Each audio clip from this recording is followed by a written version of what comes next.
Bonjour, mon nom est Sophie Mongeon. Je suis avocate associée chez Desroches-Mongeon Avocats. Si vous êtes victime d'un accident de la route, quelles sont les indemnités auxquelles vous avez droit?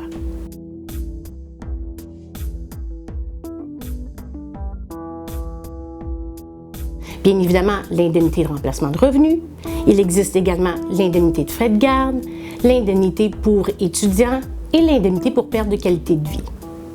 C'est assez simple quand vous êtes un travailleur salarié, puisque vous serez indemnisé selon ce que votre employeur indique dans le formulaire approprié.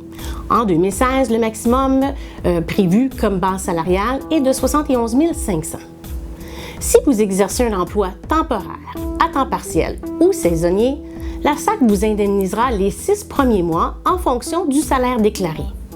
6 mois plus tard, donc au 180e jour, la SAC vous déterminera un emploi que vous auriez pu exercer à temps plein, conformément à vos expériences de travail et aux diplômes que vous avez obtenus au courant de votre vie.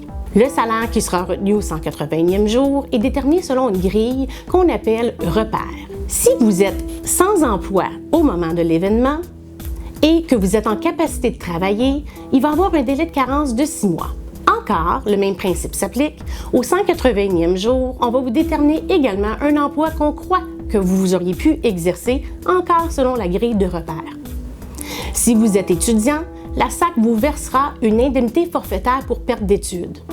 Et ce, jusqu'à la date prévue de la fin de vos études. À compter de ce moment, elle vous indemnisera selon le salaire moyen du Québécois. Si vous êtes sans emploi et incapable de travailler, vous n'aurez pas droit à l'indemnité de remplacement de revenus. Toutefois, si vous êtes âgé de 64 ans et que vous avez un emploi, un régime particulier est prévu également à la loi. Si vous êtes sans emploi et que votre occupation principale est de s'occuper des enfants âgés de moins de 16 ans, vous avez le droit à l'indemnité de frais de garde. Cette indemnité peut être payée jusqu'à temps que vos enfants atteignent l'âge de 16 ans. Toutefois, le même principe est de nouveau établi, c'est-à-dire qu'au 6e mois, au 180e jour, la SAC va vous déterminer également un emploi que vous auriez pu exercer. À ce moment-là, vous avez le choix entre l'indemnité de frais de garde et l'indemnité de remplacement de revenus.